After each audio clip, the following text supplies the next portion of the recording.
குறுகிய காலத்துல எடை அதிகரிக்கக்கூடிய ரகங்களை தேர்ந்தெடுக்கணும். கூடூர் வெள்ளை மற்றும் ராமநாதர் சிகப்பு ரக செம்மறி ஆடுகள் பிரபலமா இருக்குங்க. சிகப்பு ரகங்கள் நோய் எதிர்ப்பு சக்தி வாய்ந்ததா இருக்கு.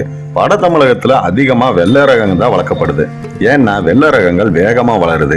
இதுக்கு தீவனம் பார்க்கும்போது புல் வகைகளை மட்டுமே விரும்பி சாப்பிடுது. அதனால செம்மறி ஆடுகளை சுதந்திரமா மேய்ச்சலுக்கு விடப்படுது. இது வெள்ளாடுகள் போன்று தலைகளை எல்லாம் சாப்பிட்றது இல்லை. இதனால ஓரளவுக்கு இயற்கை முறையில களைகளை கட்டுப்படுத்த முடியும். பகல்ல இந்த ஆடுகளால இடக்கூடிய சாணம் வயல்ல உரமாகுது. மாலையில வளர்ப்பு புல் வகைகளை அறுவடை செஞ்சு ஆட்டுக்கு கொடுக்கலாம் உணவா. அடர் தீவனம் அவசியம் கொடுக்கணுங்க. கம்பு, மக்காச்சோளம், கடலை புண்ணாக்கு, உளுந்து போட்டு தூள், இதோட தாது உப்பு கலவையை தகுந்த விதத்துல கலந்து கொடுக்கறதால நல்ல திடமா வளருங்க ஆடு. 3 மாசத்துல முதல் குடல் புழு நீக்கம் பண்ணணும். அதுக்கப்புறம் 3 மாசத்துக்கு ஒரு தடவை குடல் புழு நீக்கம் செய்யறது மூலம் எடை சீக்கிரமா அதிகரிக்கும். நோய் தடுப்புன்னு பார்க்கும்போது செம்மறி ஆடுகளுக்கு அந்தந்த பருவங்கள்ல தாக்கக்கூடிய நோய்களுக்கு ஏற்ப தடுப்பூசிகள் போடணும்.